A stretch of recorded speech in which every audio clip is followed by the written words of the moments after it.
Yorba Linda residents, if you haven't seen it already, either in your mailbox, in your email, or even on social media from Yorba Linda, we are starting a new recycling program on July 1st. So what is this recycling program about? That's what we're going to talk about on today's episode. Hi, I'm Josh Alexander and your host of Discover Yorba Linda, your one-stop shop for all things Yorba Linda. So in today's episode, I'm going to review all the details about the new recycling and composting program that is going to start July 1st and you need to know about because it's going to affect the way that you sort your trash on a weekly basis. So let's go ahead and get into it.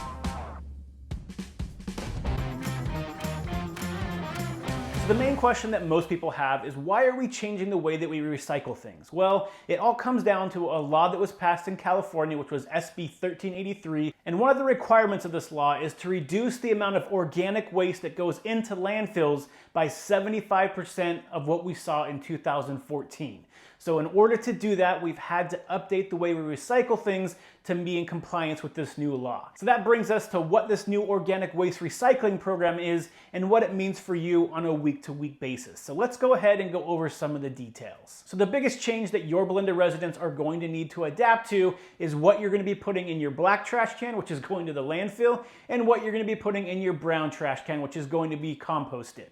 So traditionally, in that brown trash can, you are putting yard waste, so branches, leaves, grass clippings, that kind of stuff all went in the brown trash can, and we were pretty much used to that. However, we are now going to be putting a lot more in that brown trash can, and anything that you can use to turn into compost or fertilizer is now going to be going into that trash can. So this is really going to apply to almost every food scrap out there. So things like fruit and vegetable peels, old moldy bread, chicken bones, fish bones, pizza, leftovers, that kind of stuff is now all going to be put in your brown trash can so it can be composted.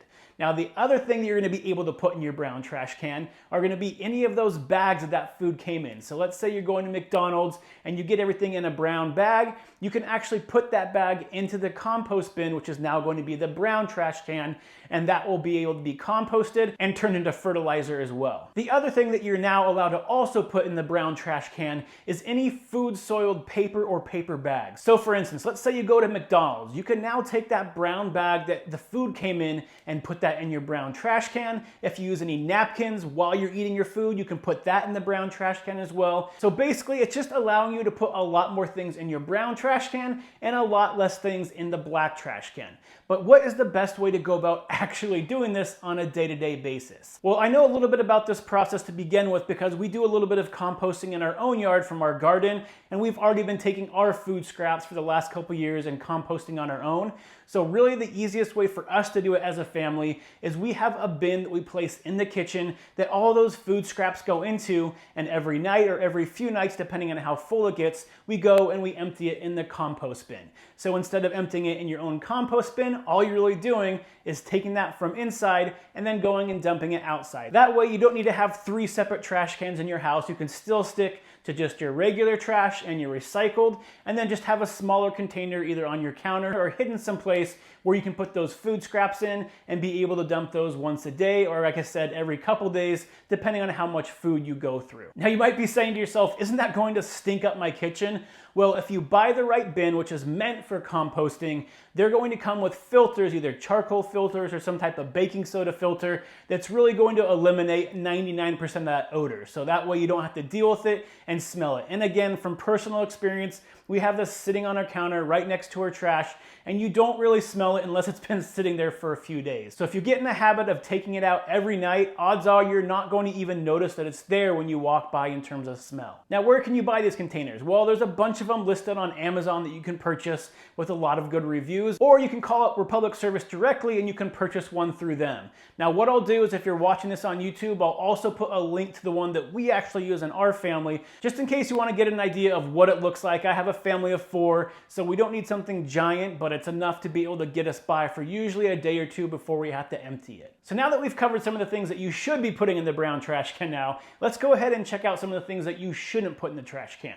So number 1 on the list that I see this happen often is any kind of pet waste. So if you have a dog or cat at home, that should all still be going in the black trash can. So if you've been putting that in the brown trash can, make sure you stop and that all goes in the black trash can.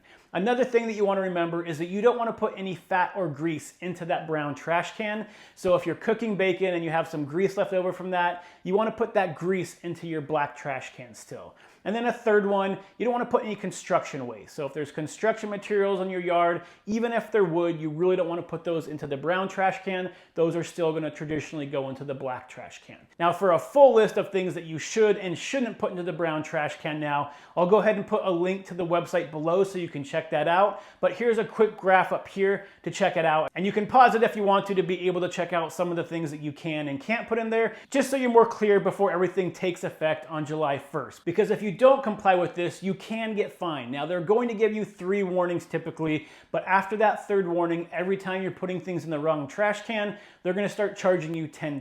Now speaking of charges, Republic Service, which is going to be servicing Yorba Linda, has said that their rates are going to increase by about $5 starting on July 1st. So expect that in your next bill, and that's most likely due to the added cost of labor to be able to change all these systems and compost more materials than they have in the past. So even though it does cost a little bit more every month now, overall, I do think this is a great program to have. It is going to reduce the amount of stuff we're putting in our landfill. It's also going to be more effectively using our trash to create things that we can use again, like fertilizer. And like I said, I've already been doing it myself for a little while in our own garden. I've seen the positive effects of being able to create your own soil. So I think overall, this is going to be a positive change for Yorba Linda as well as California. However, what do you think? Do you like these changes? Do you not like these changes? Let me know in the comments below, because I'd love to get a conversation going on the pros and cons of this from other people's perspective as well. Now before I go, if you live in Yorba Linda or you're thinking of moving to Yorba Linda and you're enjoying this content,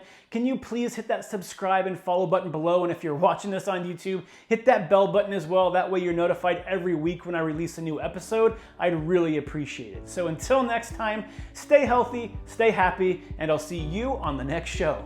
Bye.